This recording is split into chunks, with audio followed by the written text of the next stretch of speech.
by the blood of our people are your lands kept safe. I see in your eyes the same fear that will take the heart of me. So do all who live to see such times. By all that you hold dear, this good earth. There's some good in this world, and it's worth fighting. Welcome back, everyone. We've got more Lord of the Rings of Power news for you. Well, this one's not really Rings of Power news. This is more Bernard Hill news. Famed actor for winning, being in 3 films that won Best Picture at the Oscars. The only actor to ever do so. And he is talking about the Rings of Power. Somebody asked him if he's had any... if he's watched it or had any interest in watching The Rings of Power, and he has said no. He has no interest in watching the new series. He calls it a money-making venture. What do you think about all this? I don't know. Yeah, it's a tough one for me. So, first of all, I really like this actor. I just want to put that out there. Anything he's in, he nails it. This Titanic. is Titanic, yep, and obviously Lord of the Rings. I can't think of the third movie that won the Oscar. But I've also seen him in like just random supporting roles as like a father in a few period pieces and period dramas that he does a great job at. He doesn't chew the scenery. He looks the part, and it feels right. But what I will say is this is really harsh criticism, first of all. Yeah, he's not even gonna watch it. He's not going to watch it, and he's labeled it a money-making venture. Now, the pushback would be all film and TV at this point is a money-making venture. The only reason people fund these projects is they hope that they're going to get a bigger return on their investment. And so, in that vein, everything is a money-making venture, even the original trilogy. But I kind of get what he's talking about. He's talking more about the fact that when you have a project, an IP like Lord of the Rings, you know people are going to watch it, so you almost already know it's going to make money. The question becomes, do you actually put effort in at that point, or do you just, once you've bought the project, you can kind of just throw anything out there, knowing it's got the label Lord of the Rings? It'll make money, but it's gonna not be faithful to the original story. It's going to probably have maybe production issues. It won't look as good, and it's uninspired, and it's not like people are gonna basically watch it and forget it. Now, you as the investor, you've made your money, so you're happy, but you haven't really put anything out there that can inspire people. Well, I mean, that's why we only get superhero movies today, because. And to be honest, those things are played out. I don't understand who's going to see these movies. I know it's little kids at this point, but why are adults still watching these films? Like, I don't understand. I think they do go. I haven't gone in a while. I have not gone to a superhero film in a while. I do go and see Star Wars, but they don't make those there's not 3 of them every year. There's like legit 3 superhero movies every year, one a season almost, and I just no. But back on topic here with the Rings of Power. What I will say about Rings of Power, first of all, is they at least put their money where their mouth was when they bought it. I'm gonna say I enjoyed Rings of Power more than House of the Dragon. So did I. I think. I mean, I didn't mind House of the Dragon, but to me, I don't feel like I'm gonna rewatch House of the Dragon. No, and because I don't. I mean, you know why? Because there's too many birthing scenes. Oh yeah. I don't need to rewatch it. I have a lot to say on House of the Dragon, and maybe if we get enough comments on it, we can get into it. I don't want to go deep into the weeds here on that, but I agree. As far as, my attitude towards House of the Dragon is okay. I get the gist of the story. I don't need to watch it again because I don't want to see these birthing scenes. Right, and this is something that was pointed out to me after the fact, after I was complaining to other fans of House of the Dragon. They basically pointed out like this whole thing is the lead-in, the prologue to the actual House of the Dragon series, which I personally think is a dumb idea. It turns out that was actually Martin's idea. He's the one that was like, no, if you're gonna do this story, you have to start with all of this, which I think was a mistake. But anyway, yeah, I agree. I actually did enjoy Rings of Power more than House of the Dragon. I didn't enjoy the House of the Dragon. I actually did not like it. I don't think it was good. But Rings of Power, despite having some issues, as we've talked about, for the most part, I had fun with. And while it didn't feel epic, I mean, maybe you disagree, but to me, it didn't feel epic the way the original trilogy did. It at least felt fun, sort of like parts of The Hobbit. And, you know, as our friend Bernard here says, he also felt kind of the same way about The Hobbit, as did I. I mean, stretching that over 3 movies, you can tell it was stretched, right? You don't want to be in a movie knowing that they're padding the runtime. Like, you can tell. And so, again, The Hobbit, which was a Peter Jackson movie at the end of the day, had the same feeling that I get with parts of the Rings of Power. And I've now turned around on The Hobbit, and I actually do enjoy it for the fun silliness that it is. The Rings of Power is sort of, to me, like that. And so it has some rewatch value, but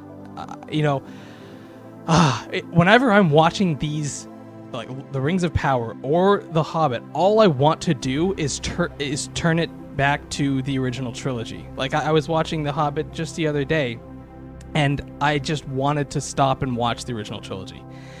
And that's what's so hard about anything you make now in Lord of the Rings, is that you have the original trilogy, and so people can always just say, I would just rather watch that. Right? Like, I get way more out of that than I do out of either The Hobbit or Rings of Power. So, is his comments a little too harsh? I mean, I think a lot of our audience is actually going to agree with him. But what I want to say is, like, I think Amazon actually did put their money. I mean, maybe they bet on the wrong writing team. Like, I can agree that the writing is kind of subpar, but they put money towards this project. So while, yes, they are trying to make money with it, I don't think it's fair to call both Rings of Power or the Hobbit trilogies just kind of doing a bad job on purpose and just trying to rake in and milk the cash cow. Like, I do think they tried. They put a lot of money towards this, and it looks great. Both The Hobbit and this look great. To me, that's that shows that there's some integrity behind this project. It's just, where did they go from there? The writing for both of them is kind of lacking, just because, The Hobbit, they had to stretch out a tiny children's book into 3 movies that are supposed to rival the original trilogy. And then this, you got brand new writers who are both trying to introduce people to Lord of the Rings, but also try to make it feel lived in the way we expect it to be, because we've already been to Middle-earth a number of times. And I mean, we could go on and on about the writing and the dialogue. I know you don't have as much of a problem with it as I do, because you're able to kind of just roll with it, I think, and that's a healthy attitude. I need to adapt that a bit more, which is how you eventually turned me on The Hobbit. I think you need to kind of think of it like they do that, but like maybe try to comment.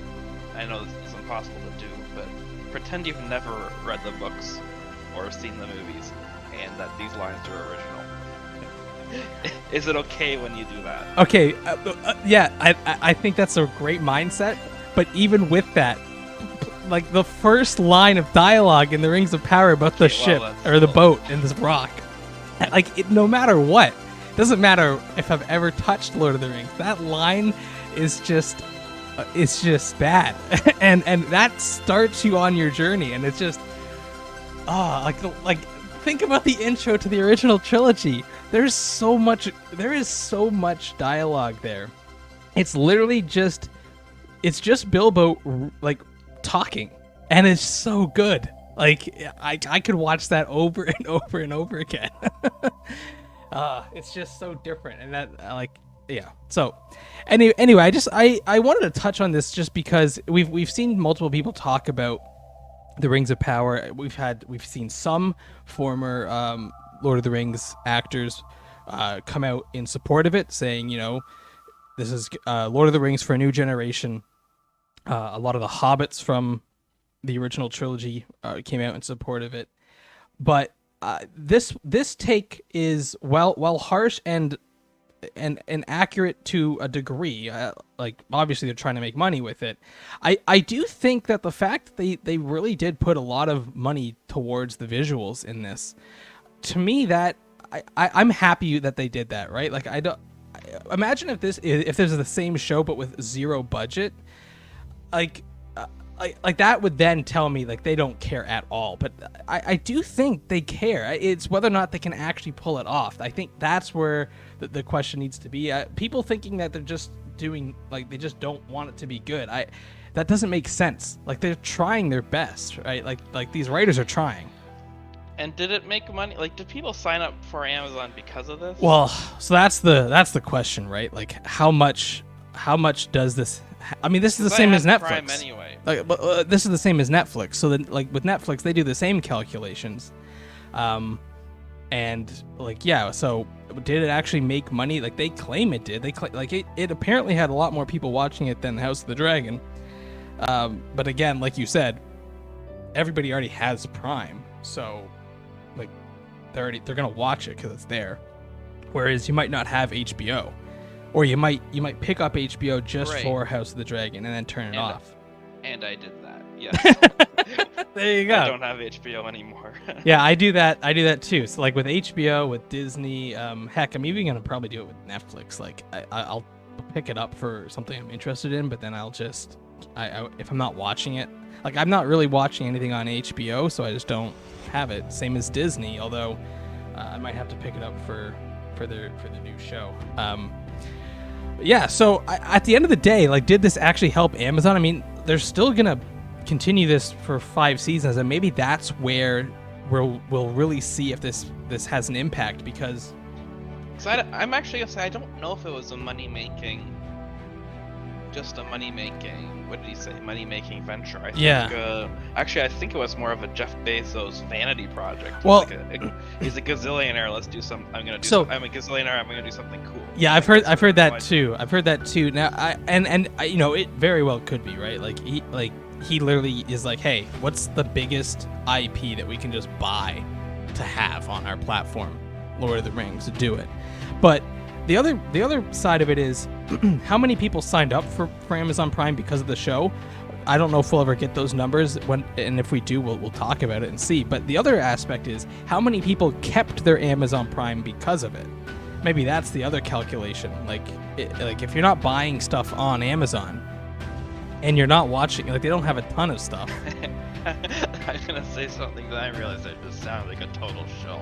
I'm like, yeah, Amazon Prime's such a good deal. Why wouldn't you buy it? You don't need it. Lord of the Rings isn't even relevant. This episode brought to you by Amazon. First to comment gets a $15 gift card to Amazon Prime. But yeah, I mean, you and I have Amazon already. Like we had Amazon, we weren't gonna get rid of it, and then this show popped. But for some people who aren't buying a ton of stuff, maybe they're not looking to keep their Amazon Prime account.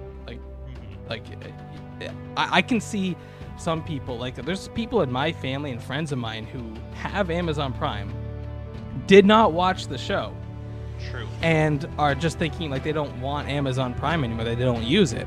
So the show is like putting stuff on the Prime Video network there is an attempt to keep people who aren't always spending money. Here's another thing that we'll give you as well. They also do games. So you've got games, movies, and TV, and free shipping. And they're just trying to figure out a way to keep you subscribed to their platform. So did that help? I don't actually know. I don't know how they do that calculation, because how do you know who is going to stop with Amazon Prime prior to the release of this? Yeah, it would be interesting thing to look into, especially with HBO as well. Like how many subscriptions boomed at the start of House of the Dragon, and then what was the drop off like? Yeah, it'd be interesting to see those numbers. I wonder if we can find them somewhere at some point. But I think that's about wraps this one up. You know, I do think it's a bit harsh. You know, but at the end of the day, I understand where he's truly coming from, and it's more about how faithful is it, how inspiring is it, and how much do people really care? Like, will it impact film and television going forward the way the original trilogy did? And that's, I guess, still up for debate. Yeah, but you can, like, I'm just quoting an interview I remember of Oscar Isaac, who played Poe in Star Wars. I can't remember exactly, so I don't want to misquote him too badly, but this is the gist of it. Someone asked him if he would do Star Wars again. The answer was basically, if the paycheck is big enough, yes. but the gist of it is that I'd rather work with people who inspire me, implying that none of the people making Star Wars at Disney inspired him at all. so I don't know. Maybe you have to ask the actors how they feel about the show. Maybe that's how you get the real gist of. Yeah, I don't think we want to touch on the actors and their media presence right now, because but I know leading up to the release of the show, it was pretty bad. Like, that's all anyone was talking about, was these actors had never seen Lord of the Rings, didn't know what they're talking, all that stuff. So the super fans hadn't even seen Lord, like the so-called super fans. Remember that? Yeah, I do. I know, it was like the worst press ever of how to build an audience for the show. Like, but they ended up being right, though. It's funny because the one super fan was like, "What if like Sauron's hot?" And I would have mocked it, but that's what happened. I know, he was right.